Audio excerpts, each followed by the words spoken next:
calling to order the Transportation, Mobility, and Infrastructure Commission meeting on February 6, 2023. I want to begin by stating we only have 3 of us here tonight. So if there are any items that require an action, we will not be taking action on them tonight because we do not have a quorum. I just want that to be noted. Okay, we're going to start with a land acknowledgement. We would like to acknowledge that the land on which we live, work, learn, and commune is the original homelands of the indigenous people of West Sacramento, who have stewarded this land throughout the generations.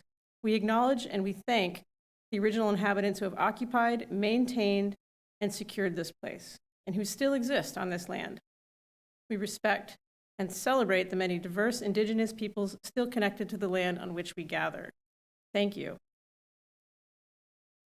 Next, we're going to move on to the Pledge of Allegiance. Vice Chair, would you like to lead us with the Pledge of Allegiance? Sure. Stand up.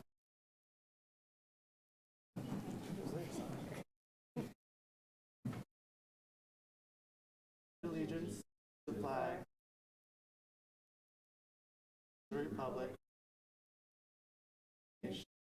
God, indivisible, liberty, and Thank you.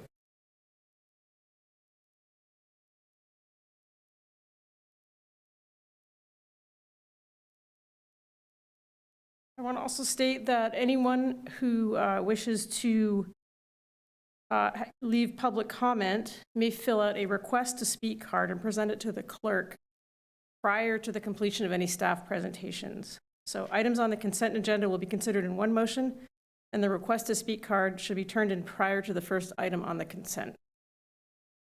Okay, I'm going to move on to General Administration Function Part 1. Item 1 is election of the Transportation, Mobility, and Infrastructure Commission Chair and Vice Chair for 2023. Seeing that we do not have a quorum tonight, I believe we need to postpone that to the next meeting. Okay. Moving on to item number 2, presentation by the public on matters not on the agenda within the jurisdiction of the Commission. As noted in the agenda, we are prohibited by state law from discussing or taking any action on items that are brought up under item 1, but it provides an important forum for people to speak. We do request that anyone wishing to address the Commission on this or any other item this evening, please fill out a request to speak card and return it to the clerk. Are there any presentations by members of the public today? There are not. There are not, okay. Right. Moving on to item number 3, disclosure of ex parte communications. Commissioners, do we have any ex parte communications which you would like to disclose to the Commission? No. Hearing none, we will move on to the consent agenda. Item 4 is consideration of approval of the minutes of the May 2nd, 2022 Transportation, Mobility, and Infrastructure Commission. I believe we also have to table this one as well without a quorum. Moving on to the regular agenda. Item 5 is update and presentation of data from the citywide speed survey project. I believe there's a staff presentation. That's correct. I'd like to invite staff to come up and give a presentation, please.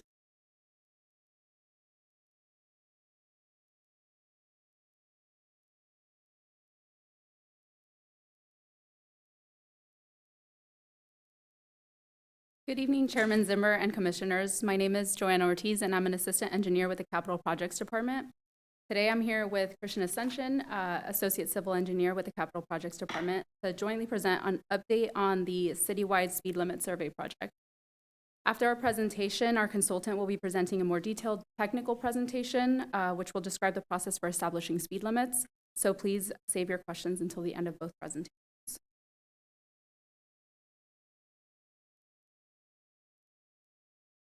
So just as a quick background, the last time that all of the speed survey segments throughout the city were updated was in 2013. Per the California Vehicle Code, they have to be updated every 7 years. And due to COVID, this project was delayed. But in 2020, the city selected Mott McDonald as a consultant for the project, and we began our data collection.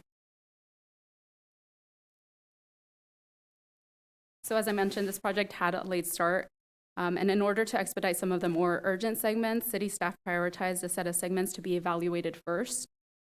This set of segments included major corridors for the city, such as Harbor Boulevard, Industrial Boulevard, Jefferson, Lake Washington Boulevard, and several others. For this set of segments, we did not recommend any speed limit changes, and this was presented and approved by council on June 16, 2021.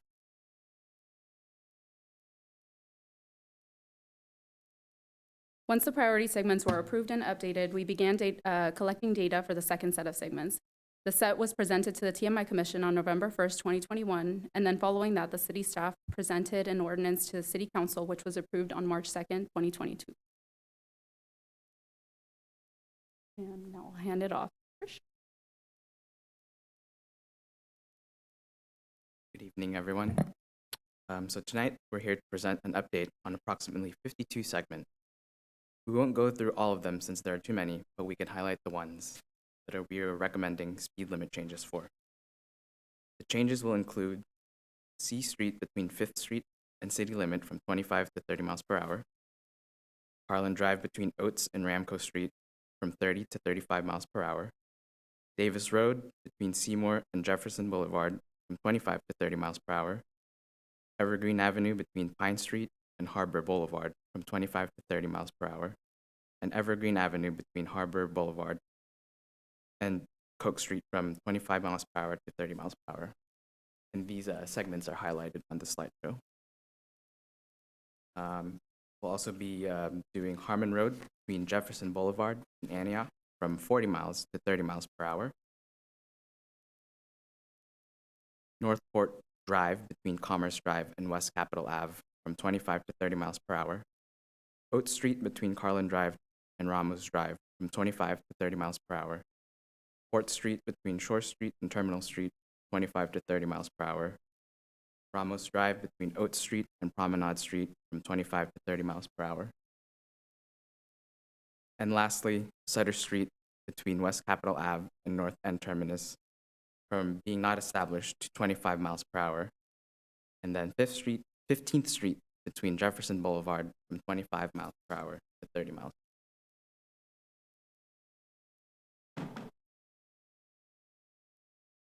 So this project is still not complete. We still have quite a few segments that we need to complete an update for, and we anticipate to begin data collection for those segments now that the holidays are over. We will return to present an update for those remaining segments when the time comes. In addition, we are working on a schedule to get segments updated more frequently so that we don't run into the same problem that we did when COVID began. Sorry. We will also be working on the citywide speed limit sign replacement project, where we will evaluate the location of the current posted speed limit signs and update any necessary signs.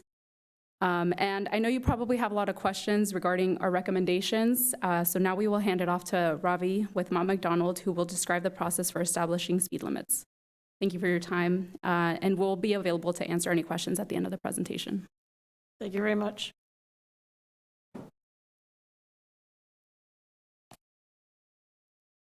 Thank you, Joanna. Good evening, Chairman and members of the Commission. I just want to start the presentation.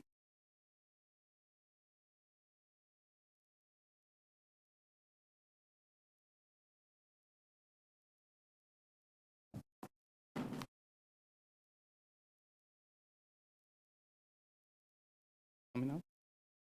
Oh, thank you.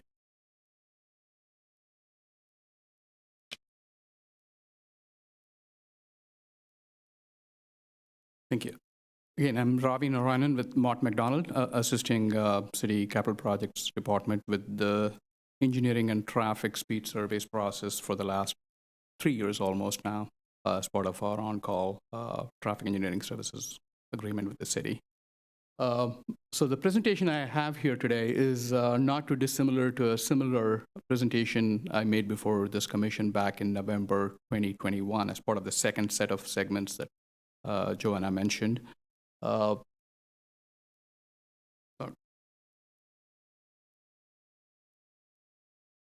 Is it up or down? Thank you. So just a little bit of nuts and bolts on what an engineering and traffic speed survey entails, and then we'll get into the different data aspects of what we looked at as part of this third and final major batch of segments that we looked at, the 52 segments that we turned in a draft report to city staff. Engineering and speed surveys, traffic speed surveys, is a term that is codified in the California Manual on Uniform Traffic Control Devices, and it is by statute required in minimum 5 to 7 years increment primarily for the sake of enforceability of speed limits. And normally speaking, the technical basis for posted speed limit is to establish that limit very close to what we call, mathematically referred to as the 85th percentile speed limit in statistical terms. And I'll get to those details in a minute. And the caveat there is it is a data-driven study. It's an engineering study, and it has been proven based on the data that speed limits set arbitrarily lower than the 85th percentile speed limits are often not complied on by the traveling public and do not get the respect of the traveling public, quite frankly, and it becomes a huge enforceability concern for law enforcement to issue citations and maintain safety of the community. That said, this graphic here is a statistical distribution of how typically a speed curve, what we call a speed data curve, it typically presents itself in most situations, and it illustrates how the 85th percentile speed is for a segment. For instance, if the 85th percentile speed is close to, let's say, 33 miles per hour, even a 5% drop from that speed limit, or a 5 mile per hour drop from that speed limit, can dramatically reduce the percentile that is traveling below that speed. So, which makes it a huge enforceability issue in terms of how number of people that are actually the number of vehicles in the traveling public traffic stream that is complying within that posted speed limit. So this is an illustrative example as to why we cannot go way below the 85th percentile speed limit just from a statistical standpoint. And going back to the purpose of an ENTS, like engineering and traffic study, is primarily it's to establish and enforce the speed limit. And the popular misconception is speed limits are also meant for addressing concerns of the neighbors and others in terms of maybe wanting to see a lower speed limit for purposes of maintaining traffic calming, as we call it in the community. So those are more of planning goals, not necessarily engineering or enforcement-driven goals. And we want to be very particular about that and be cognizant of that we are not necessarily implementing or recommending speed limits for the sake of a planning goal per se. It is more of an engineering study that measures the status quo or the prevailing travel behavior in terms of speeding and posting a data-driven, taking on a data-driven approach to recommend a posted speed limit that is a reflection of current travel behavior and that can be enforced. So it's not a reactive or a proactive even measure to address calming concerns of the public necessarily. So definition of ENTS, which we touched on, and the data requirements that go into an engineering and traffic studies is outlined in this slide. Of course, we look at prevailing speeds. We complete radar speed surveys to measure what type of speeds are prevailing in the community during a typical off-peak condition, not affected by peak hour congestion and traffic queuing and other types of hindrances that are out there in the traffic stream in the more pronounced peak hour periods.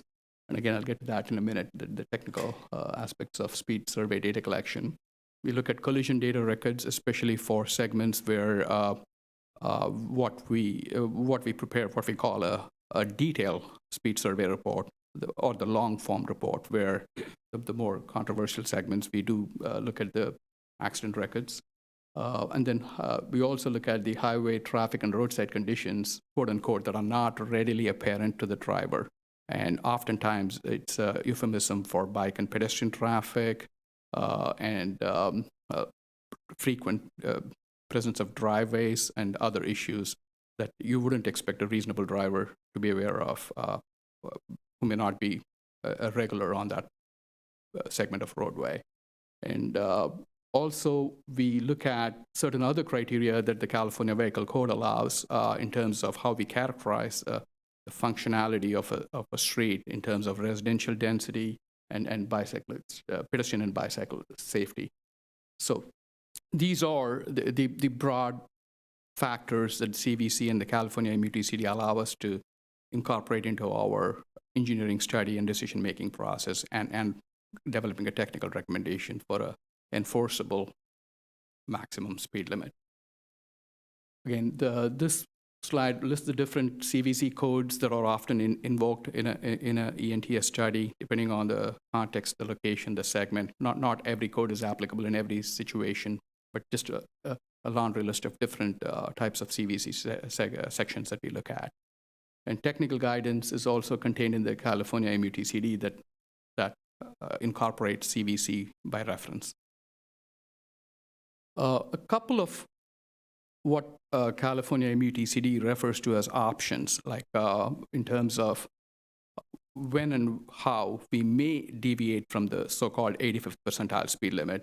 And MUTCD recognizes that 85th percentile speed limit can, in fact, be little high as well. Yeah, and it does allow a reasonable compromise, if you will, in terms of posting speed limits that are up to 5 miles per hour below the 85th percentile speed limit. And there are two options to accomplish that.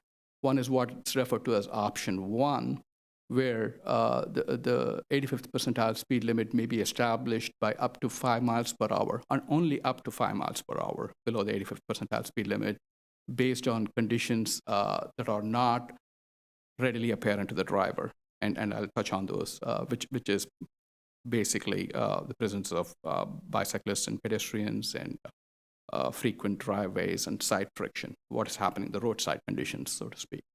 Option 2 is more of a less technical and a more direct option, where it's more of a mathematical trick, if you will, but where when the 85th percentile speed itself is closer, you're rounding up normally. Let's say you have a 37 mile per hour. And maybe the next slide will help me illustrate this actually a little better. Yeah. This actually gives an example of where option 1 and option 2 are invoked. Option 1, let's say you're at 37 mile per hour for the 85th percentile speed limit. The nearest 5 mile per hour increment is 35, because 37 is closer to 35.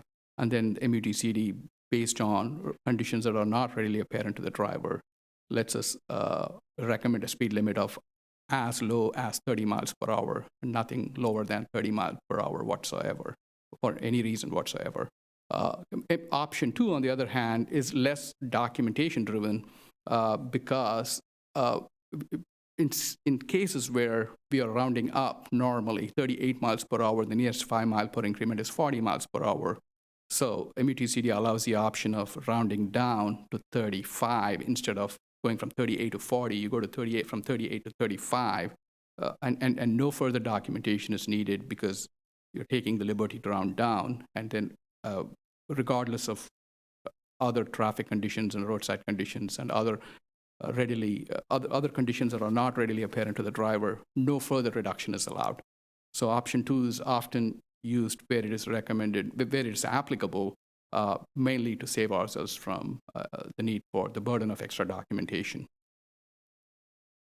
And that's pretty much it in a nutshell, the status quo as to how the California MUTCD and the CVC currently work and how it's traditionally worked for several decades, quite frankly. And there are certain emerging topics that are often asked about in the context of speed surveys.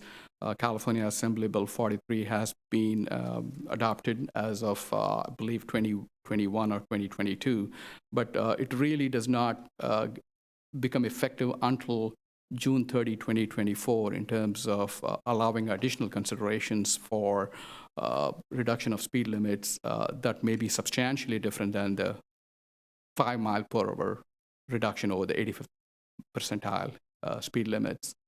And there is the primary caveat, the primary consideration that with AB 43 that's going to be allowed is, quote unquote, the consideration of vulnerable pedestrian groups. And the definition for that is imbibed in the legislative text, and it's an emerging topic which we want to hold off certain judgments on because it's not been widely accepted or implemented, quite frankly, quite yet. And the jury's out on that one, so to speak. So that said, there's also AB 43 is going to call for updates to the California MUTCD to a certain degree, and it's also there is some conversation in the industry about providing separate guidance for state and local facilities, and altogether even remove ENTS guidance from the MUTCD and have a separate code just to provide guidance to local agencies on study and adoption of speed limits. Again, these are emerging topics, not necessarily things that we want to talk about today. Just a high-level graphic on how the ENTS study process works, a lot of which I've already touched on. We looked at radar speed surveys, collision data, and of course, travel demand, annual average or typical weekday average daily traffic demand on those streets, mainly to calculate accident rates and so forth. And we look at statutory requirements, engineering analysis, field reviews, and so the whole package feeds into a draft report that's taken to staff for a recommendation. Little bit of nuts and bolts again on how the details that it entails in terms of completion of a speed survey. Radar certified calibrated speed guns are used for spot speed surveys from an unmarked vehicle without hindering the flow of traffic. And the speed surveys are typically conducted on a typical weekday in free flow off-peak conditions because we don't want congestion impeding speed and don't want to necessarily pick up speeds during peak conditions. And minimum sample size of at least 100 samples in each direction of travel, if there is substantial vehicular travel demand to support that. In low volume situations, we go with a minimum of 1 hour of data collection. Of course, clear dry weather, no incidents, no accidents, no detours. We try to be as transparent with the process as possible and not necessarily look at any interferences like horizontal curves, vertical curves, adjacent intersections. Try to be as typical of that corridor as possible and not necessarily pick up anomalous locations or times.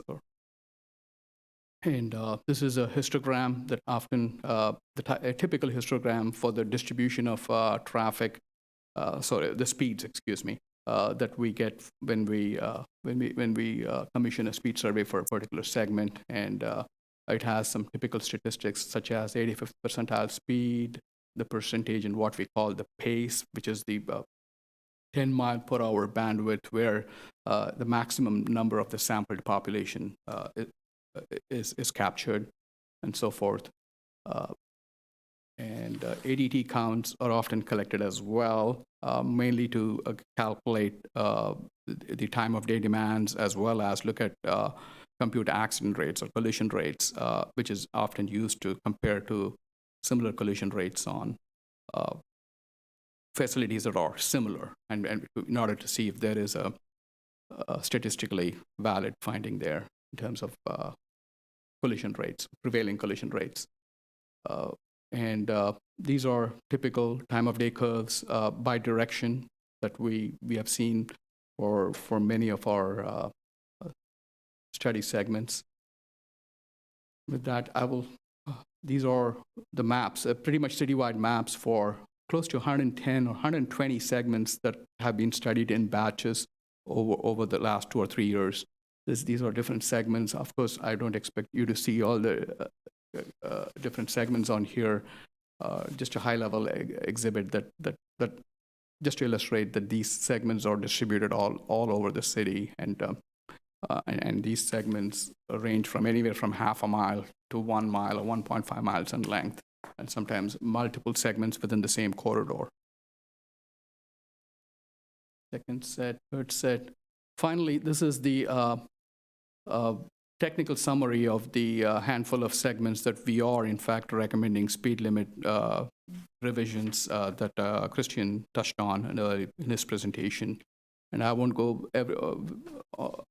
over them line item by line item here, but these are pretty much the same segments that were shared with you earlier.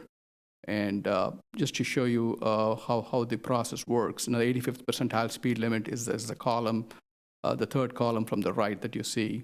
And there are different MUTCD applied options that we have used on a case-by-case basis, whether applied option 1 or 2, 1 in most cases, 2 in some cases, to recommend a justifiable maximum speed limit. Again, these are the segments that were already shared with you. And with that, I will turn it over back to Joanna for any questions, and we'll go from there. Thank you.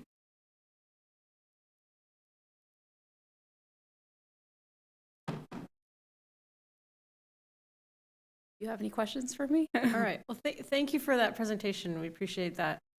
I just want to, first of all, I want to ask, is this a good time for public comments on this? Yes, that would be a good time. If there's any comments from the public, Commission can hear any presentations on the item. Just a reminder, though, no action may be taken as there's no quorum. Do we have any public comment? I haven't received any.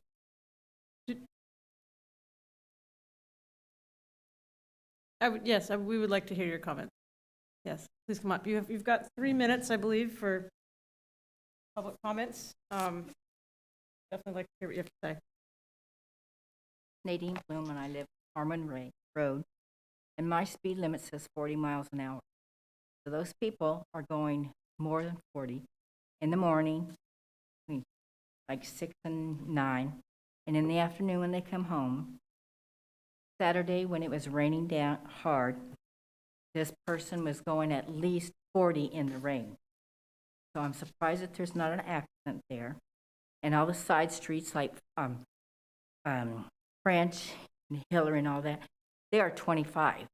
But Davis and my road are 40. Thank you. Thank you very much.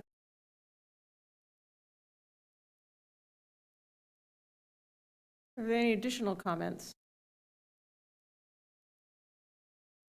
I believe we had some written comments on this. Is it possible for us to hear those out as well? We did. We had to. Hear those up?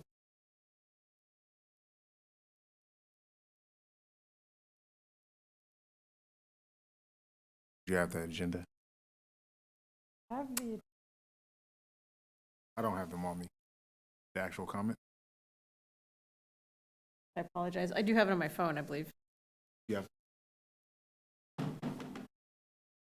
Would you like me to read them out, Valerie? I would love you. Yeah, that'd be great. Thank you. So the first public comment that we received was from Don Schumacher.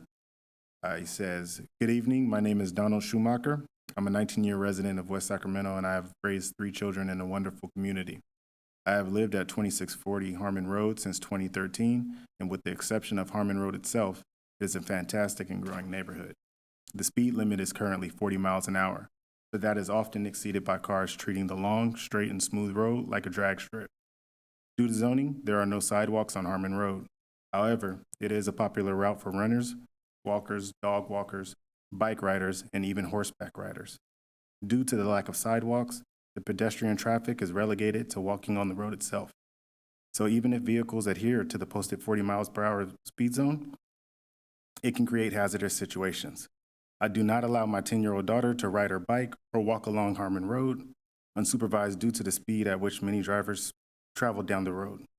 I would respectfully request Harmon Road be treated as a residential street, regardless of zoning, and be issued a 25 mile per hour speed limit, or better yet, speed undulations to reduce the speed of drivers and make the environment safer for pedestrians. With respect, Don Schumacher. Thank you. Yeah. No problem. Public comment number 2. Many of our tenants in our commercial building, known as the Old Ram Auto Building, located at 2511 through 2531 Evergreen Ave, have expressed concern on the recommendation to raise the speed limit on Evergreen Ave from 25 miles an hour to 30 miles an hour from Harbor Boulevard South to Coke Street. Because of the high volume of continuous all-day street parking on Evergreen Ave, the visibility of ingress and egress from our property is extremely limited and has been the cause of numerous accidents over the years from speeding vehicles on Evergreen Ave. Raising the speed limit will very much escalate the problem. We respectfully request that you deny this recommendation from your consultants to increase the speed limit on Evergreen Ave. Also, if a no parking red zone area with appropriate signage could be installed near the driveway locations along Evergreen Ave to increase visibility for our tenants and invitees entering and exiting from the building, it would be greatly appreciated. Please contact me with any questions or comments. Thank you for your consideration on this matter. Don Ramos. Thank you. Commissioners, do you have any questions or comments? I just had one question. So I think at the beginning of the presentation, there was, the data that's being collected is meant to establish and enforce the speed limit. So what part is the enforcing part? Because that sounds like the basis of the concerns from the public comment.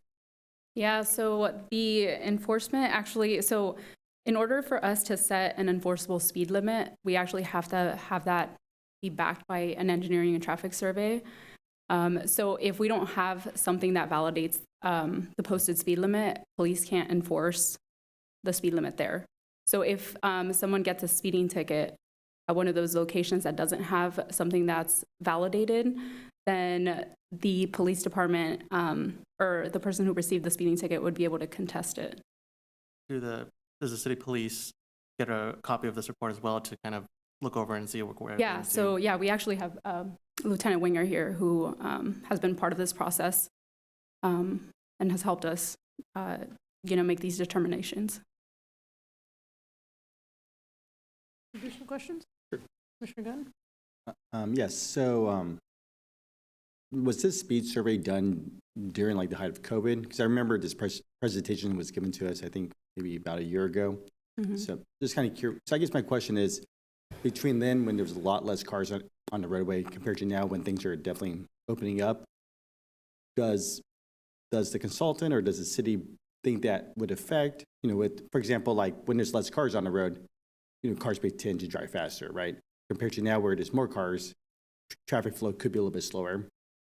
Likewise, it could cause the speed limit to be set higher, and then now with more cars on the roadway, it could increase accidents. So just kind of wondering, what is the consultant's view or the city staff's view of, looking at data that was collected when there was less cars on the road during COVID compared to now? So the first set of segments was actually, the data collection was taken, I think, in 2020. So that was like the height of COVID. Mm-hmm. And that set, we didn't end up making any recommended changes for any of the segments. And then the set of segments that we're presenting now was, the data collection was taken, I believe, in March of 2022 or, yeah. So March of 2022. So I think by then, most of the driving conditions had kind of gone back to normal. So for all of these segments now, I think our data collection happened, I would say, after the COVID shutdown. Mm-hmm. Yeah. Now, I guess the second question is referring to the first comment about the no sidewalks, people walking on the I guess on the public right away of the roadway, how does the consultant or city staff like treat that? Like, it's definitely like 40 miles per hour when you have people walking on the edge of the roadway, definitely is a hazard. Is there like any special recommendation, like due to like maybe option 2 that is considered, or how's that thought process, regarding, pedestrians, because there's no sidewalk, they're walking along the edge of the road or Yeah. even into the roadway? So I think I'm going to defer that question to our consultant, but I do want to say that I believe for Harbin Road, we are decreasing the speed limit. So it's actually going from 40 to 30 miles an hour now. And I'll have him kind of speak on that a little bit. Thank you for that question. In terms of the consideration for sidewalks, the lack of sidewalks that be the case, as well as the bike lanes or the lack thereof, those are the considerations that quote unquote fall under the purview of conditions not readily apparent to the driver, and that is the technical basis for allowing up to 5 mile per hour reductions from the 85th percentile speed limit that's codified in the CVC and the California MUTCD. So there is really no other fallback or factor that we could consider to justify speed limit reductions beyond that 5 mile per hour reduction for any reason whatsoever, especially with option 2. And option 1, it is, like I say, it's data driven, and it is a section, like a case by case determination we make in terms of recommending a speed limit. And that's all allowed within the 5 mile per hour reduction in speed limits. So that pretty much, I think that addresses your question, or did I miss any part of your question there? No, that's you addressed the question. All right, thank you. All right, thank you. No other questions. I think the second point I wanted to cover was Harmon Road. There was, in fact, a typographical error in the presentation today. We did have it not listed correctly. The prevailing existing posted speed limit on that segment is 40 miles per hour. And as Joanna mentioned, the recommendation is to implement a posted speed limit of 30 miles per hour, which is still 5 miles per hour below the 85th percentile speed limits for that segment, which is 35. So we are, in fact, reducing the speed limit, the posted speed limit on that segment of roadway. Thank you. Thank you. Thank you very much. Any additional questions? I guess I have some questions. I just want to make sure this is clear to everybody that's listening. The speed limits are the survey is considering the 85th percentile speed limit, which is saying that 85% of the people are going slower than that, correct? And so we're looking at the upper end of what people are traveling as setting the speed limit. And this is an enforceability concern and a driver respect concern. It doesn't really play into necessarily planning. I think if you were doing some planning, you might consider doing other sorts of engineering changes to streets to lower the traffic. The other thing I understand from this presentation is that once you get this number, this 85th percentile, there's some wiggle room, but it's only 5 miles an hour. You can't go 10 miles an hour. That's not allowed by law, by California state law, currently. However, we have this new law that's come into effect, AB 43, and how that's all going to play out is a little unclear. So it might allow streets to have potentially lower speed limits in the future, if that is how this all plays out. Do I understand that correctly? Okay, I do have some kind of technical questions. I'm wondering if we can look at that slide. I think it might be the second slide you showed, where you have the sort of the percentile curve that goes up, and I got some questions about that. I'm just really curious. Yeah, the speed terminology, that's right. I guess my question is really this. This one. Yeah. Some of these streets, and I'm gonna pick Harmon Road because we've had a couple of public comments about it. Harmon Road, I've got sort of the graphics in your report, and I know that's not on the screen. And it's a nice graph showing all of the cars that were counted and how fast they were going over the time that you were doing the survey. And I guess my first question is there a minimum number of cars that should be counted before you can draw a graph that you find reliable? Yeah, like it was covered in one of the slides there, the recommendation is, I think it's in this slide that we talked about, where we,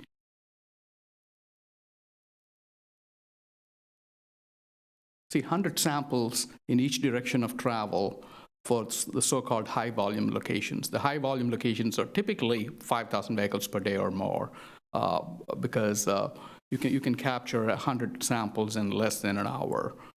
If you had a daily traffic demand of at least 5,000 vehicles per hour. And I believe, off the top of my head, I do not know what the travel demand on Harmon Road is, for instance. It's probably nowhere close to 5,000 ADT. So in situations like that, we capture at least minimum 1 hour of free flow traffic. It could not be, I mean, when the demand is low, we cannot collect 100 samples, but even collecting, let's say, 30 sample or 50 cars, could still be a reasonable number for that corridor, because as a percentage of the total traffic on that street, it's still a reasonable sample size to look at. So does that answer your question? Yeah, okay, I'm not done yet, though. Okay. Can we go back to the other graph, please? Sure.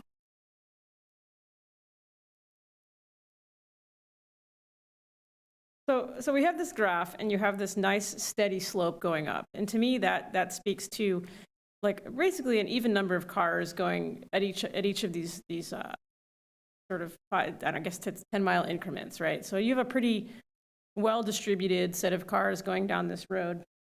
When I look at Harmon Road's graph, I see a couple things that stand out to me. One is the number of cars that were counted were only 25, which aren't a ton. The other thing that I see is that the 10-mile-an-hour pace is actually between 20 to 29 miles per hour, but the 85th percentile is 35. So the 85th percentile is outside of the pace. It's well outside the pace. In fact, it's 5 miles an hour faster.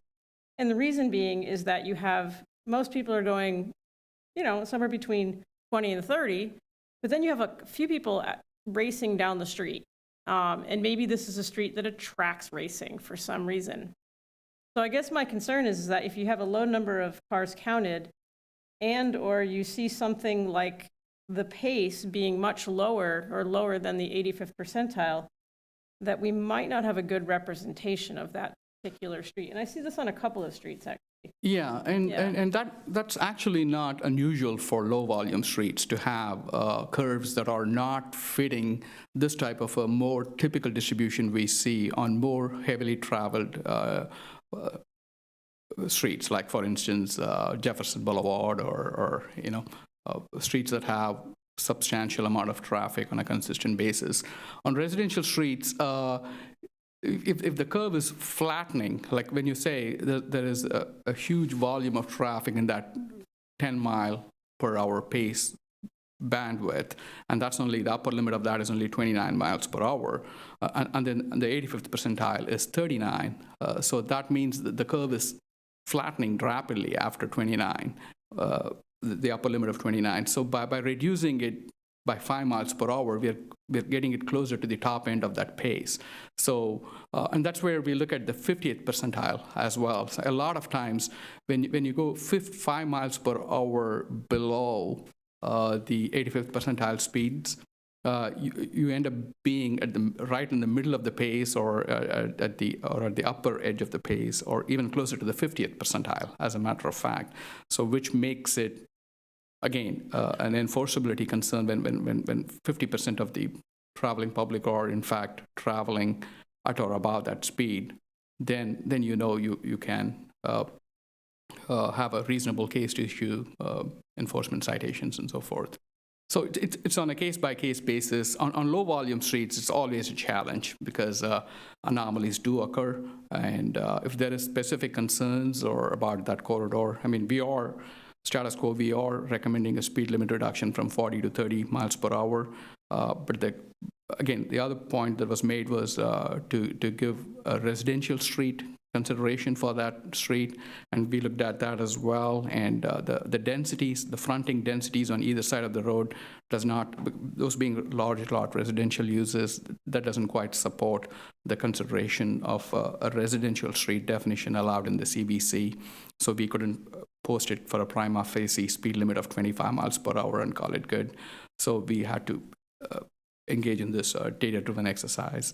And we'd be happy to go back and look at it, that particular segment further if there is a concern as well. Yeah, I haven't looked at all of the segments in depth, but given the number of public comments on that one, Yeah. and then I looked sure. at this particular segment, it does seem that, again, only 25 cars and 6 of them were going faster than 35. And the rest of them seem to be, Mhm. as your pace shows, between 20 and 29. In fact, your 50th percentile is 29. So it's at the very upper end of that pace. That's correct. So You've got this, yeah. I'm going back to see if at least I can look at the Yeah. summary. That way I can speak off of numbers here as opposed to. I'm not going to pick on every street in the city on this. Like, I was just very curious about how the distribution Road. might play into it. Yeah, the 50th percentile speed is 29, Yeah, and that is the upper end of the pace that you are referring to. yeah. So, and we are, in fact, recommending a speed limit of 30 miles per hour, which is closer to 50th percentile, because the data does show that people are traveling at or above. Approximately 50% of the people are traveling about 30 miles per hour. I guess in a sense, I support the city's decision to recommend a lower posted speed limit on Harmon Road based on Absolutely. the limited amount of data that I'm Yeah, seeing. because it's like you can see from that chart right there, it's only 1,000 vehicles per day on that street. So that doesn't allow a lot of traffic, that translates to 80 to 100 vehicles in the peak hour, if that. A lot of times we don't get that. We even get 7 or 8% of that traffic. So we'll go back and look at the sample size, and if it behooves for us to take a confirmational data survey, we will do that. We'll be happy to do that as well as part of the final batch of segments that we are looking at again. Now that we are out of the holiday season, there are certain segments that we would be going back and looking at, and we'd be more than happy to relook at Harmon Road as well. Yeah. Yes, thank you very much. I appreciate that. Thank you. Any other additional questions?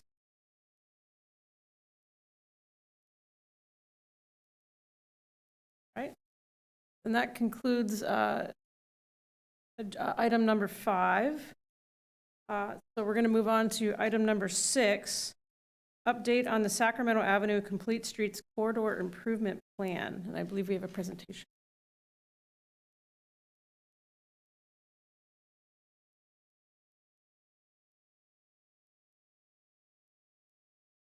Good evening. I'm Steve Rosen, and tonight I'll briefly discuss the program to develop a Sacramento Avenue Complete Streets Corridor Improvement Plan.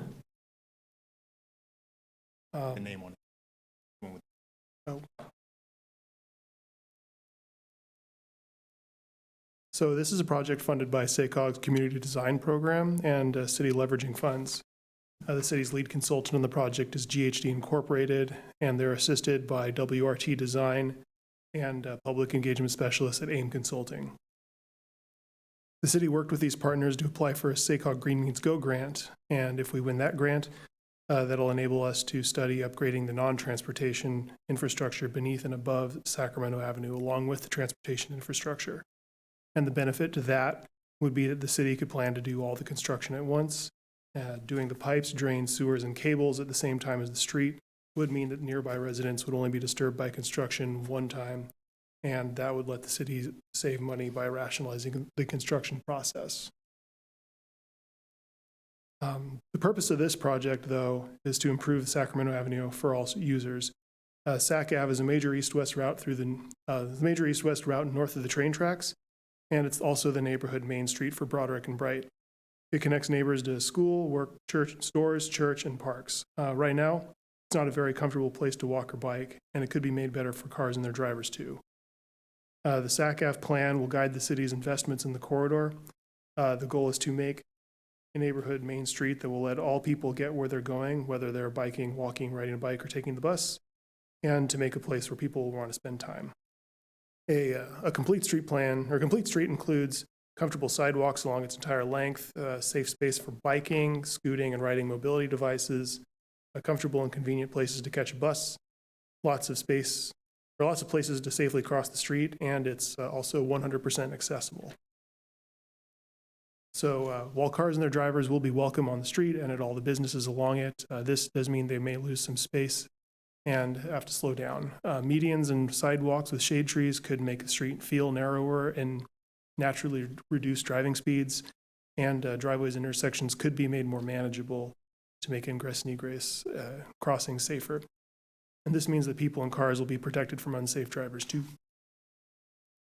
So where are we now? The city and its partners have done a preliminary survey of the conditions along Sac Ave, and we are currently learning about the street from the community.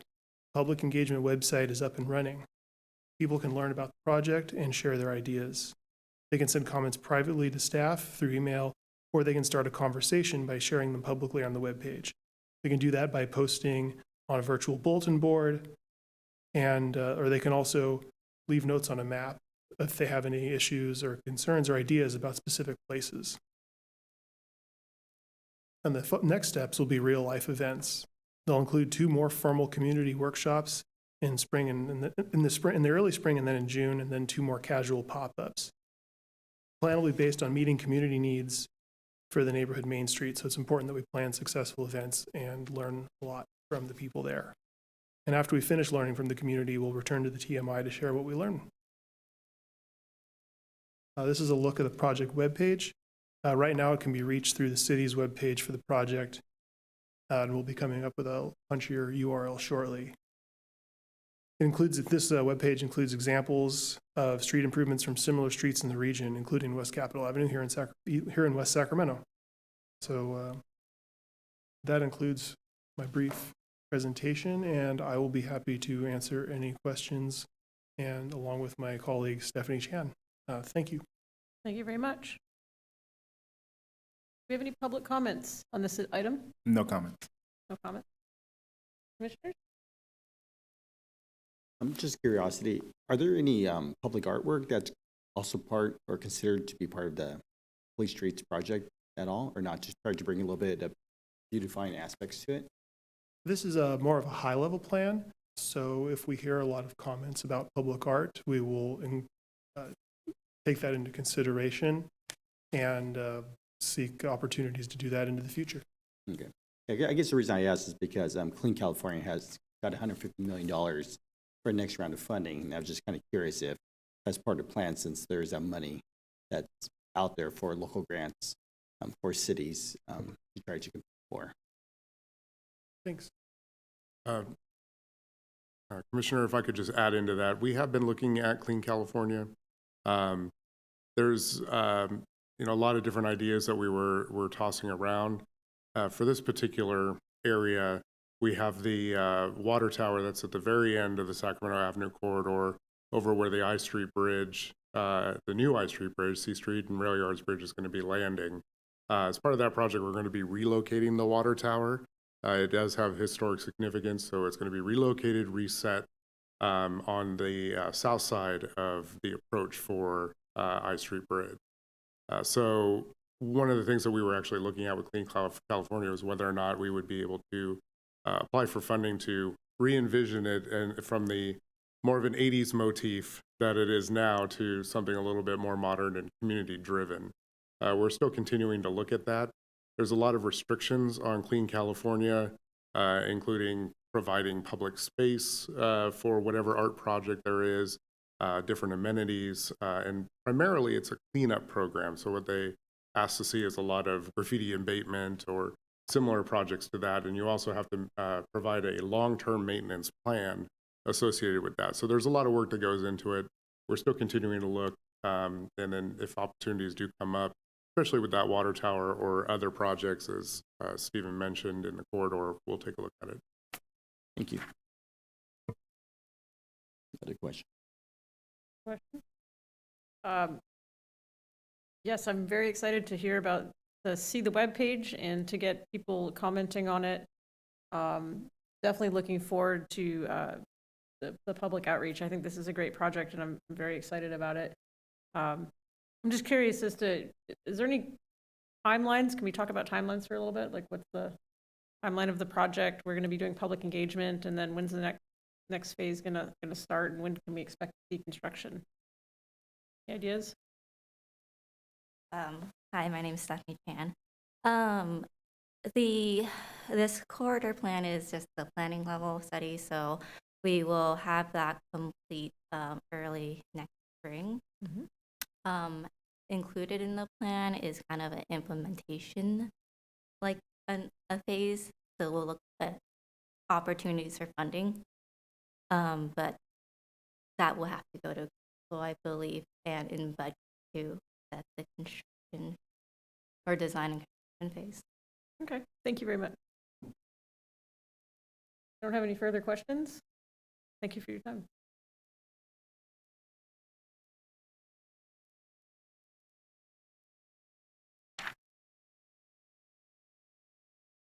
Okay, we're going to move on to item 7, update and feedback on the West Sacramento sidewalks and transportation equity program step. And I believe we've got a presentation on this. Let me just. Good evening, commissioners. My name is Stephanie Chan. I'm the Senior Transportation Planner with the Community Development Department. Tonight, I will give you a presentation on the Sidewalk and Transportation Equity Program. We received a grant from the Caltrans Sustainable Transportation Planning Program in fiscal year 21-22 to conduct a assessment of the city's sidewalk assets and develop a prioritization plan based on equity and priorities of the city. I have with me here the consultants we are partnered with for the development of this plan. The City Council approved a contract with NN Engineering back in May of 2022. Today with me, I have Joel de Guzman, the Deputy Project Manager. We, under NN Engineering, we also have some self-consultants. Unico Engineering provided some engineering assistance on data collection.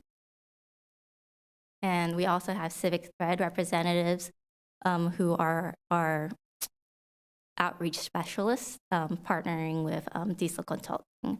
And today we have Jordan and Sinlati here to help us present as well. And so with that, I will actually turn it over to our consultants to provide the remainder of the presentation, and I will join back up at the end to help answer any questions. Thank you.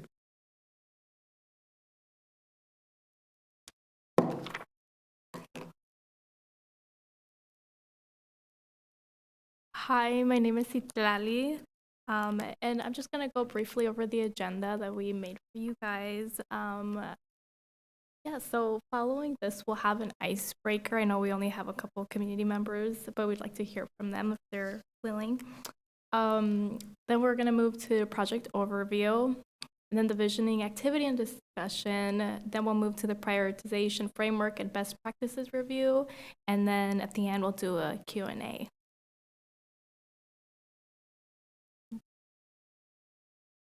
And I know you already shared, but if anybody is willing to just answer a couple questions for us, we'd like to know what district you are representing, and then if there's any sidewalks and accessibility needs in your neighborhood. So I don't know if anyone wants to share. Yeah.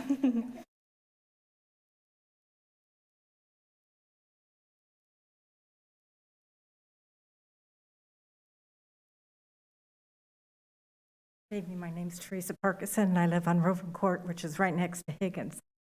From Higgins, the development to it's on the north side. There's no sidewalks. There's just a lot there. So people have to either walk in the mud or walk in the street. The kids ride their bikes down there, and the other side doesn't have any sidewalks at all, the south side. So that's what I was interested in, seeing if you're going to do something about that. Thank you.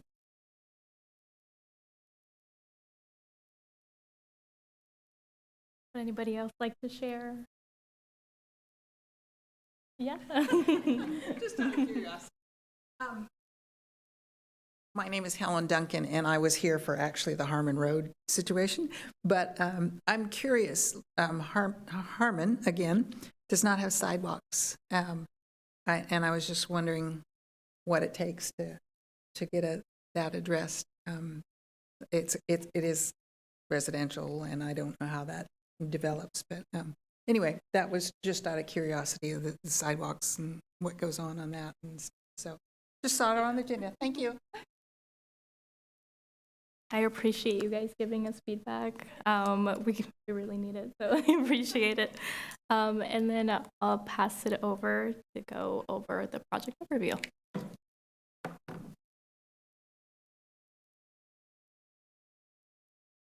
Good evening, everyone. I'm Jewel de Guzman. I'm a senior transportation planner with Nelson Nygaard Engineering.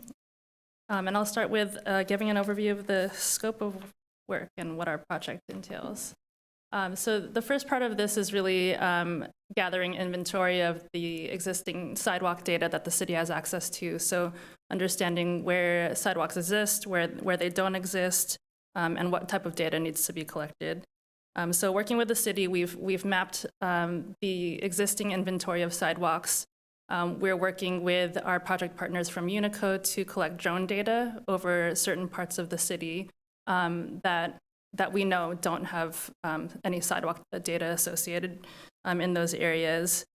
So really just taking time to understand where the gaps exist.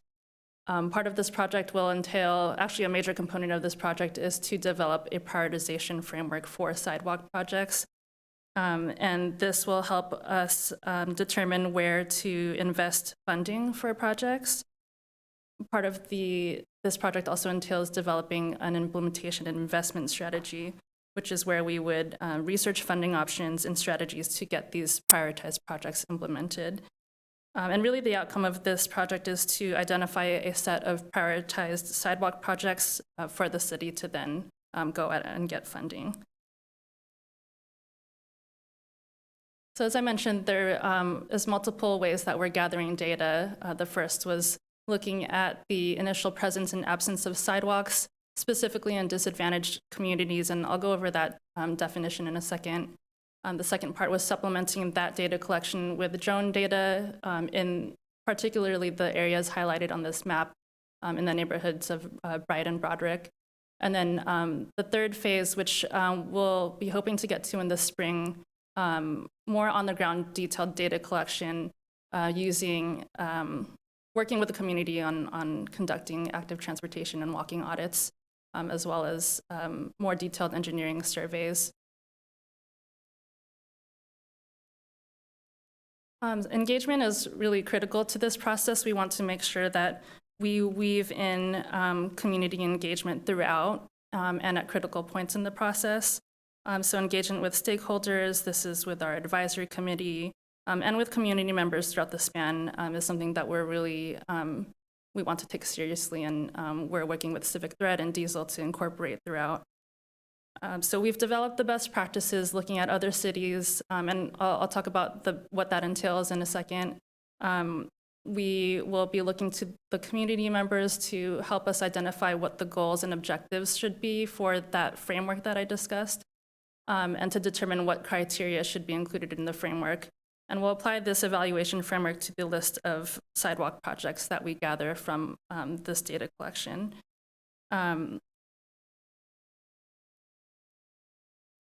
So as I mentioned earlier about disadvantaged communities, this is defined by the Cal EPA as census tracts that score in the 25th percentile, the top 25 highest scoring census tracts in Cal EnviroScreen, which is a tool that produces an index that identifies communities that are disproportionately burdened by pollution. This disadvantaged communities definition also includes high pollution areas that also have low populations, and it also includes federally recognized tribal areas.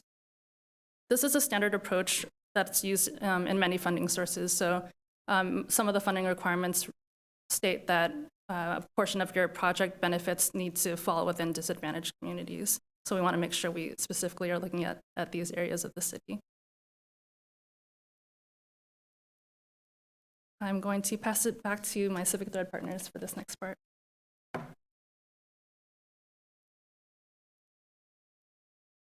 Yeah, so the project will prioritize the following groups in all the engagement and outreach activities.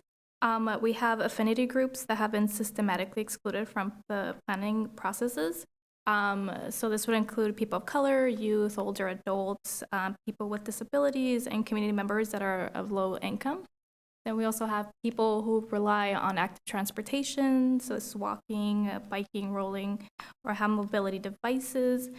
And then households with 0 or 1 vehicle, residents of disadvantaged communities, people with limited English speaking proficiency, and people with limited or no internet access.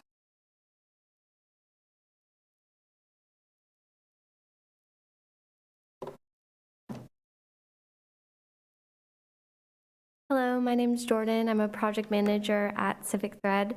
I'll be walking through the engagement activities and general approach that we are taking as part of this project. So as Jewel mentioned a few slides ago, community engagement is really a central part of this project. It's the E in STEP equity. So we have broken it up high level into 3 phases. The initial phase being relationship building and existing conditions. This really kicked off late summer with the conception of our advisory committee, which I will share a little bit about in a second. And this is really to start laying that groundwork with trusted community partners.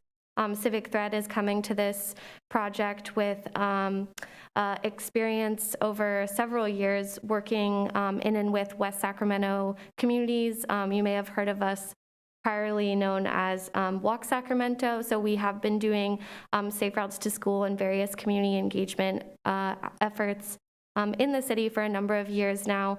So really had that foundation initially and advanced those relationships and did that trust building with other trusted community partners in the area.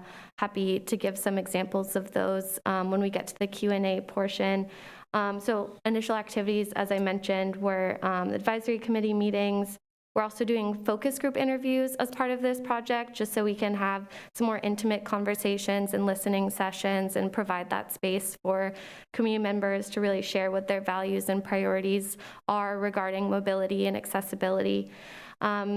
So we're in the initial phase of project prioritization, phase 2 at this point. This will really take us through late spring, early summer.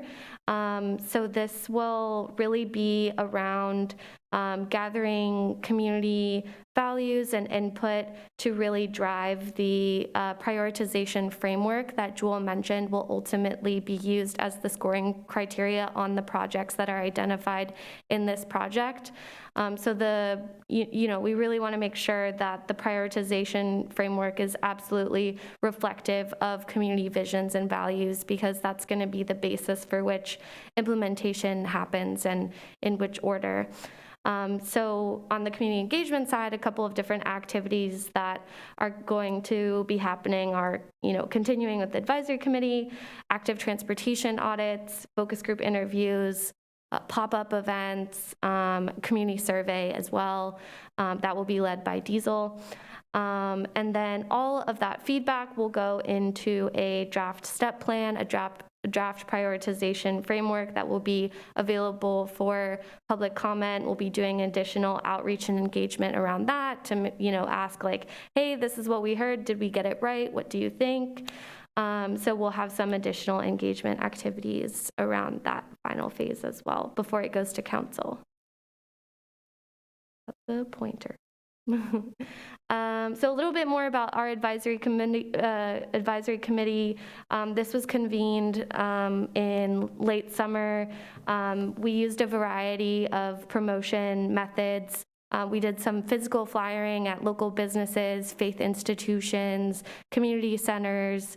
We did a variety of various digital outreach efforts, from email blasts to social media, worked with a number of local partners, the food bank, to really make sure that we were using a variety of strategies to reach a diverse audience, because it was really important, it is really important that the advisory committee is reflective of the diversity that we see in West Sacramento. So a couple of roles and responsibilities that our advisory committee members hold.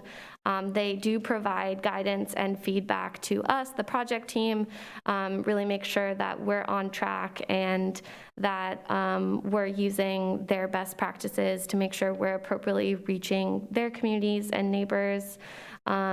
And they will also be helping us spread the word about the various activities that we'll be doing as well, just again to make sure that we're reaching a broad audience. So to date, we've had 2 meetings, a kickoff and a second meeting that was really around goals, priorities, and values. We will have a couple slides on some of the feedback so you can get a snapshot of what their values are and what they're raising to the top. And then they'll be, heavily involved throughout the project as well.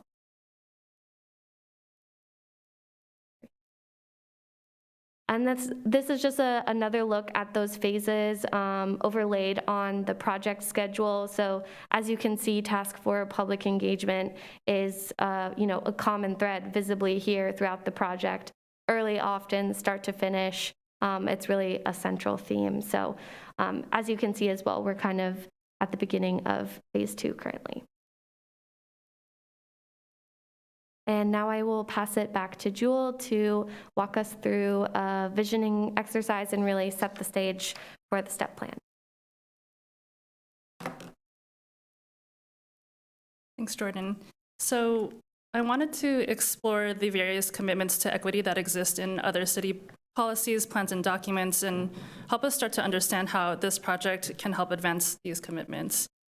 So in 2018, the Mayor's Commission on Climate Change was created to define a set of strategies that will lead West Sacramento and Sacramento to a carbon zero future by 2045. And the final report included equity recommendations, which include this recommendation, which is operationalizing equity by providing education, ensuring shared decision-making, and allocating resources that address historical and current disparities. In addition to this, there are 2 goals in the general plan's healthy community element that I'd like to call out, which is goal 1.2 and 1.3. 1.2 states that the city shall strive to ensure that no part of community suffers disproportionately from adverse human health or environmental effects, and to enable all residents to live in a clean and healthy community. Goal 1.3 states that when updating public facilities master plans, the city shall strive for equitable distribution of new public facilities and services that increase and enhance quality of life for the entire community. And then this third point is not pictured here, but based on the draft greenhouse gas reduction measures and the administrative draft of the Climate Action Plan, the city maintains this statement, which is to make decisions and allocate resources in a manner that addresses historical and current disparities and holds the largest GHG emitters accountable. Furthermore, there's the Mobility Action Plan, which outlines the city's future efforts to expand access to sustainable transportation choices for all community members. And here, prioritizing equitable investments is a key strategy. A supporting action is to evaluate and prioritize projects based on their benefit to disadvantaged communities. So you start to see a common thread here with some of these city priorities and what we intend to maintain through this sidewalk plan. Another thing I'd like to call out is the city's development design standards, which essentially state that sidewalks are required on both sides of residential and commercial streets, and at least one side of the street in industrial areas.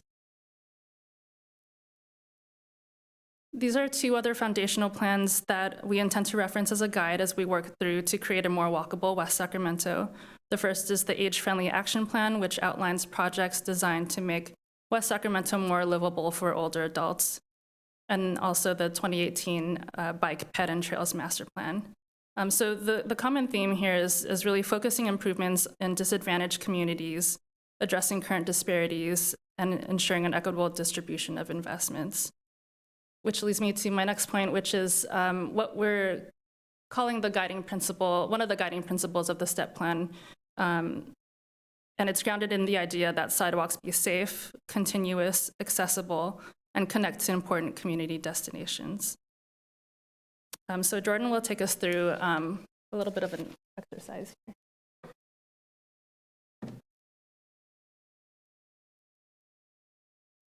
Yeah, so I think that's a great segue, again, into the synergies between past and existing city commitments related to mobility and equity, and how those really tie into the STEP plan and STEP as a tool and framework to really enact and operationalize those commitments that you all have made.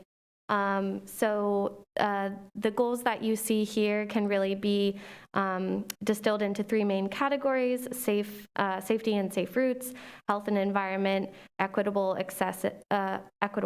So generally, just a mobility, livability, and we did want to get your feedback on these and your initial thoughts on these goals. These were taken directly from the RFP, which was approved by council. And on the next slide, I'll show you the feedback and priorities that we heard from our advisory committee, but of course, welcome and encourage your input. So happy to pause here if you have any initial thoughts, or we can definitely come back to this slide in the Q&A section. Thank you very much. Appreciate that. Do we have public comments on this? No comments. No comments. Okay. Commissioners, questions, comments? I'm just going to wait. You can wait to the end. Okay. Commissioner, okay. Let's continue on. Okay. Well, we can definitely come back to this slide, and would be happy to talk about what we mean by any of these goals, or talk about any of these more in depth as well. So this is kind of cross-referencing, again, the goals that were initially outlined in the RFP based on city commitments to what we heard when we presented these initial goals to our advisory committee. So as you can see, connectivity is really a major priority of our advisory committee. We kind of, use the phrase safe routes to everywhere. So that's safe routes to schools, parks, healthy food, and other essential destinations like health clinics, health facilities, things like that. So you have the top 5 here being safe routes to schools, safe routes to parks and healthy retail, essential destinations, reduce pedestrian-related fatalities and collisions, and socially equitable project prioritization framework. So connectivity, equity, and safety are definitely top priorities that are rising to the top here. And these were, unanimously confirmed by our advisory committee. And with that, I will pass it back to Jewel, who will walk us through some best practices that will be helpful context for the prioritization framework.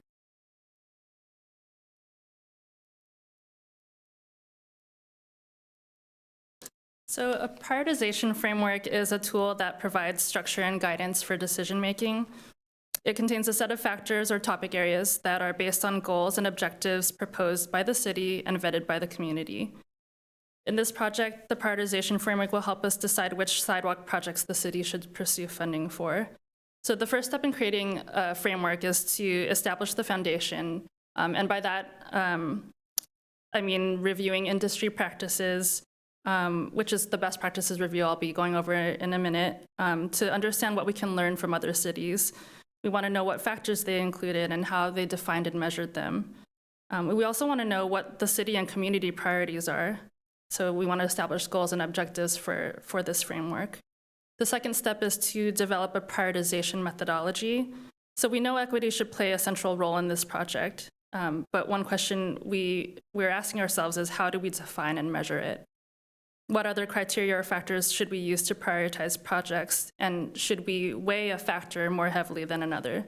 So these are the different considerations that we have in putting together a prioritization framework. Next is to apply the methodology to the set of projects. And then in the end, we'll have a list of prioritized projects. And these projects are the ones that get recommended for funding and implementation. And I will say that steps 2 and 3 here, the applying of the methodology is It's an iterative process. It doesn't just happen one time. We apply the methodology and we see which projects are rising to the top. And from there, we revisit the methodology and tweak accordingly based on what we're hearing from the community and whether their priorities are reflected in what is initially being presented. And so I'll talk a little bit about the best practices review. We looked to other cities who had existing prioritization frameworks where equity was a major focus. So some of these plans are in California, in Sacramento. We looked, a lot of these plans are on the West Coast or Pacific Northwest, but we also looked at Dallas's sidewalk master plan. And these, in some cases, were sidewalk plans, they were transportation plans or pedestrian plans. But what we learned from this review was that there are two main approaches to the way that these cities incorporated equity into their frameworks. The first is equity as an overarching theme, and the second is equity as a standalone factor. So first, looking at those who considered equity as an overarching theme, this means that equity was embedded throughout the process and into each of the factors, the weighting, and the final prioritization. When we presented this information to the advisory committee, this was the approach that had unanimous support from them. And so going into the different cities and what this looks like, for the 5-year paving program, Oakland distributed funding based on a formula that considers the share of poor condition streets and the share of underserved populations. In Oakland, for their capital improvement plan, they prioritized investments in disadvantaged areas based on age, income, and race. And in Sacramento, equity was an equally weighted factor, and then they identified under-resourced communities to then prioritize the funding in those specific communities. Looking at equity as a factor, the second approach, this means that equity was a factor along with other factors such as safety and health. So in Portland, they used race and income to measure equity and weighted this equally with safety and with pedestrian demand.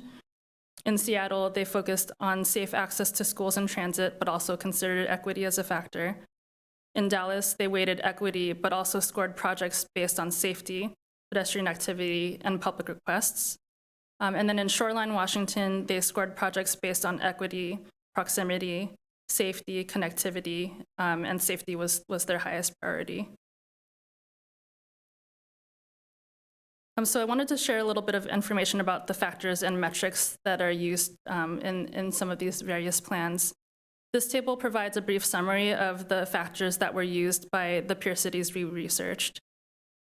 Cities identified these factors through the engagement process, and they measured these factors in different ways.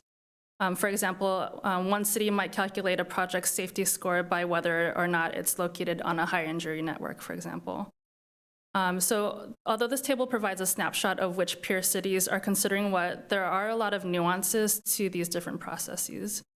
Oakland measures health, equity, safety, the environment, economy, and Oakland weighed them all differently to reflect community priorities. So in this case, equity is weighted the highest, and it's also included as a sub-factor within their other measured factors. Portland weighs equity and safety equally, and then uses demand as a third step to prioritize their street improvements. Seattle subjects all projects to a health equity analysis, and if a project is on a main arterial, it subjects it to a safety analysis. Sacramento considered equity, safety, access, and the environment, and weighted each one equally. And Dallas and Shoreline conduct one analysis where equity is a factor for consideration. So looking at the equity metrics specifically, each city accounts for these factors in their own way. This chart specifically looks at how equity is used to calculate project scores. And the important takeaway here is that there are multiple ways to measure equity.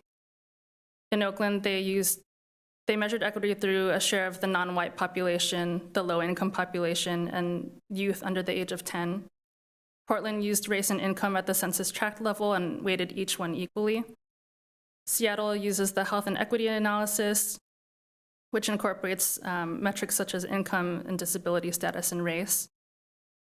Sacramento considers whether or not a project is in a community that's largely non-white and whether it's in a community that lacks basic infrastructure.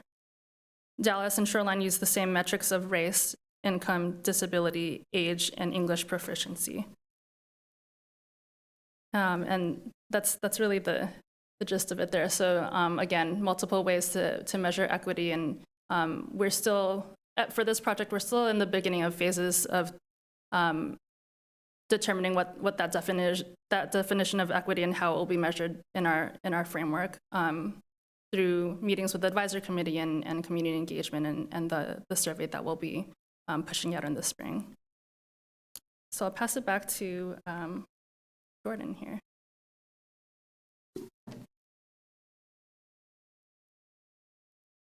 Yeah, so again, we just thought it would be helpful context for you all to get a sneak peek into the priorities that are bubbling to the top from our advisory committee. So as you can see, they would like to see a strong emphasis on the most vulnerable members of the community and most vulnerable road users and those who have most been impacted by historic disinvestment.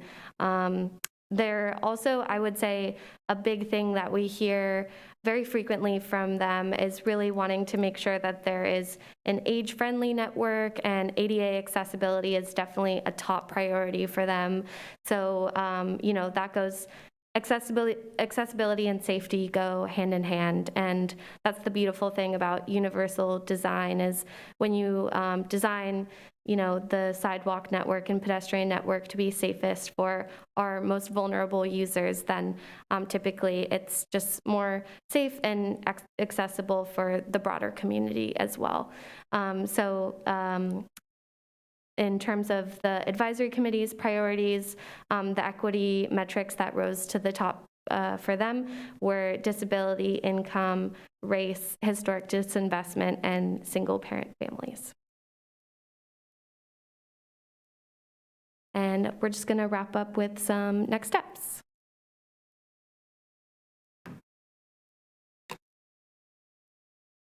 So as I mentioned, we're in that beginning phase of developing the prioritization methodology for the framework, and we'll be applying that methodology into the list of prioritized projects. So more to come on this. We're planning to wrap in June 2023, so we've got some time to continue on with this process and engage the community and continue to meet with the key stakeholders. That's all we have, so thank you for your time, and we'll answer any questions. Yeah, thank you very much for that. I think we probably do have some questions and comments. I'm going to open it up to the commissioners. I don't have any questions or comments right now. Okay. Commissioner? I've like comments, and I don't know if it is a question or not. I'm thinking about the prioritization and the equity aspect of it and how we rank these and weight them against each other. And of course, they're all important. So I'm just kind of, because the only concern that really comes to mind when I was looking at this and going through is how are we looking at the practicality of it? And just thinking about from growing up in the low income neighborhoods, right? So for me, knowing that there's not a lot of sidewalks in my neighborhood, right? So using this after school bus or getting to the school bus itself is sometimes difficult because if there's a sidewalk, there's not a safe cross section to actually cross the street to it. And then vice versa after school, especially during traffic, getting back home, crossing those sidewalks and streets. So, where would that lie in the prioritization or the equity aspect of it? Is it just access? Is it just income? Or, where does that follow? Yeah, that's a good question. So I think part of uncovering that is going through the steps that we're going through, which is understanding how other cities have measured equity, understanding what the community priorities are. Is it accessing transit? Is it accessing a particular destination? And seeing, based on what the cities and communities' priorities are, where a factor like that would fall within the framework. So I'd say more to come on that. I think that's an element that we're considering. is the access to destinations, is income and race, and how all of those things can play together to create this framework that takes all of those elements into consideration. Do you have anything to add, Steph? Sure. I think that your question might be hitting that, like, a lot of these factors play into each other. Am I correct? Yeah, because I'm And, thinking, like, I guess, how do you- safety is probably the main thing, I guess, because if I have kids, I want to make sure that my kid can get home and to the bus stop, or whether it be a school bus stop or a public bus. And like, how do you like separate these factors into like its own when they're kind of compounding, right?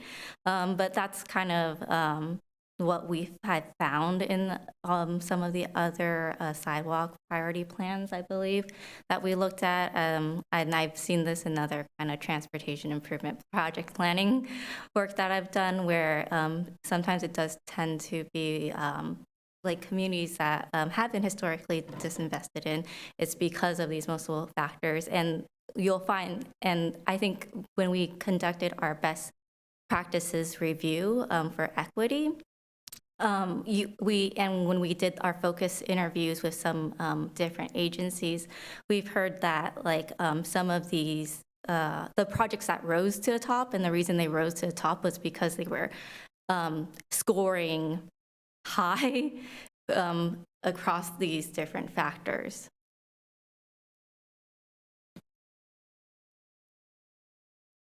Thank you. Yeah, I've got a few thoughts on this too. I'm very excited to hear that this project is getting off the ground. I think it's really important. I also live in one of the neighborhoods that you're focusing on. So, you know, I've got some observations. I didn't grow up here like Vice Chair Therical did. But, you know, I can tell you what I can see in my neighborhood and what might be at play. And I guess the first thing is, you know, there are a lot of English as a second language speakers or non-English speakers. In many communities, there are Spanish speakers, there are Russian speakers, but that's not the only languages that are present in my neighborhood. And a lot of these folks, they have their community centers, often faith-based. And I think you mentioned very briefly that's how you're outreaching. And I want to just reiterate, I think that's really important. I think that's probably where a lot of folks are getting their community engagement from in these neighborhoods. And they may not show up on Facebook, and they may not be particularly vocal in many of the other parts of West Sacramento. So it's not really a question. I'm just lending support to, I think, that aspect of it, that, you know, outreaching to these different groups is pretty important. I know we have some folks in the community who are, you know, they're not part of a commission, they're not on the council, but they are community leaders, and they are working with youth, and they are working with other sorts of, you know, at-risk people. And like I said, I think pay very close attention. I think there's a lot of really important people in the neighborhood who probably have a lot to say on this and what they need. So I guess I'm lending support to your efforts, and I think, yeah, dig around. You know, I do see, for example, little old ladies walking in the middle of the street going to church. I mean, this happens regularly in front of my house. I have seen people in wheelchairs going up and down my streets. And that concerns me, right? I mean, you know, there's not a ton of traffic, but some of the traffic that goes by is fast. And I see little kids on their scooters and bikes, you know. I love hearing them in the street, but yeah, there aren't any sidewalks for them to ride on. So, you know, people luckily are, I think, careful of that. People watch out for each other, and I think that's great. One thing I do wonder about, though, in these streets, these older streets, they're narrow. There are often trees right on the edge of the streets. The utilities are above ground. They're not underground, so the trees kind of get cut back. And I guess I do have a little bit of a concern with, you know, cutting down trees and how we might address that, because, you know, lower income neighborhoods tend to have fewer trees, they tend to be hotter, and that's not so much a sidewalk thing, but it is an equity thing, right? We want to make sure that we preserve that canopy, especially here in West Sacramento, where it can be pretty warm in the summer, and I, you know, would like to see some thought put into sort of the utilities and the trees as well, which might not be part of your existing plan, but I guess that's my comments, and if you want to respond. No, that's great. I really appreciate that, and to give you some insight as we move into the advisory committee walk audits that Jordan had mentioned earlier. That is partially an effort to understand the pedestrian amenities, because it's not just about just filling in gaps. Like, filling in gaps alone isn't necessarily going to get people to walk. And we want to talk to them about like shading, lighting, safety, sitting areas, resting areas, and other amenities that make walking more comfortable. Good. Those lumps on the corners where it like, goes into the street, goes back up. I mean, those are such a small detail. There's no crosswalk, but I mean, those really help mobility first. I mean, just when I was a kid, riding my bike or skates, I mean, getting over those curves is hard, especially because we don't want to stay in the street. We want to ride our skates or whatever on the sidewalk, and it's just so difficult to work around those with parked cars as well, blocking us. Yeah, for sure.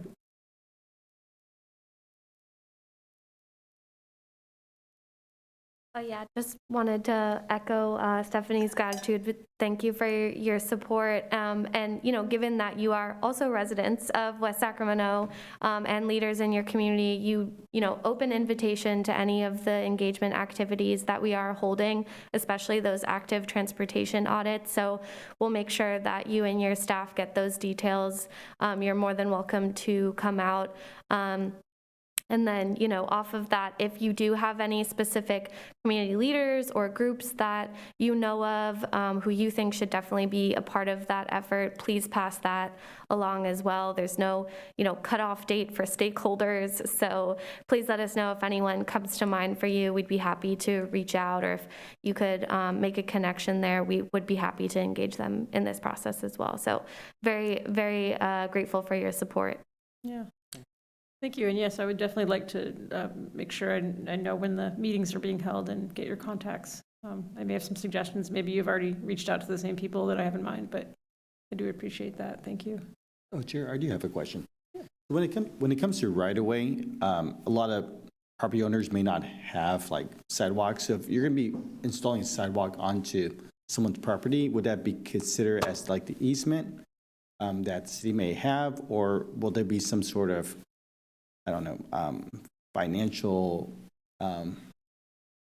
helps as they are removing some of the property to put a sidewalk in, or just kind of curious with regards to the right of way? Yeah, that's a really great question.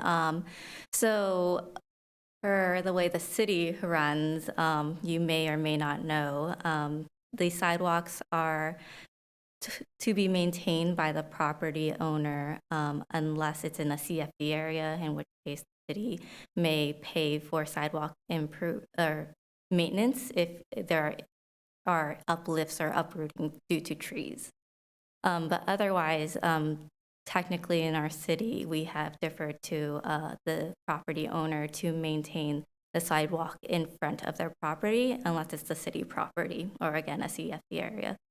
In terms of moving forward on how we will deal with the improvements and the right-of-way, that is something that part of this plan also includes the funding strategy. So we'll take a look at opportunities to fund improvements, but also ways that other cities have done it. I have seen other cities take on a contract where they will, it's like a rate through a contract with the city, but then the resident will pay the city for that contractor instead of finding their own contractor. So there is various ways other cities do it. Some cities completely pay for sidewalk improvements in their city because they understand that sidewalks are a vital part of the transportation network, and they'll carve out budget for it. But that is really dependent upon the funding implementation strategy that we develop, and also the city council decision. Mm-hmm. Yeah, that's a tough issue. I don't see residents in lower income neighborhoods being thrilled to have a bill to take down 4 trees and put in a sidewalk. So, yeah, I think that's going to be pretty critical, is to figure out how to fund it. Many of my neighbors have been there 50, 60 years, or even longer in some of them, some cases. So, yeah, I think that's going to be really, really tough thing to sort of figure out. Yeah. No other questions. Other questions? I think I don't have any other questions either, so thank you for your time. I appreciate your presentations. Lot to think about. I guess with that, we'll move on.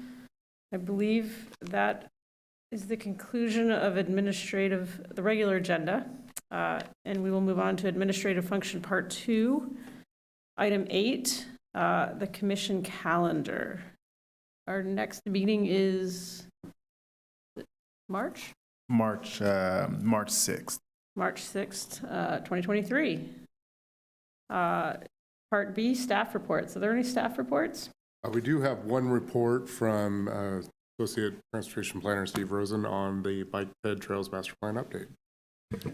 Good evening again. We are going to begin preparing the next update to the city's bicycle, pedestrian, and trails master plan. The current plan was adopted in 2018, and a lot has changed since then. The update will include analyzing the existing conditions as they are now, so we'll have a good base to start from. It will roll in all of the success that we've had in the last few years in building infrastructure for people who walk and bike. And then we will set new goals for the city so that we'll have something to something new to work toward over the next 5 or 6 years.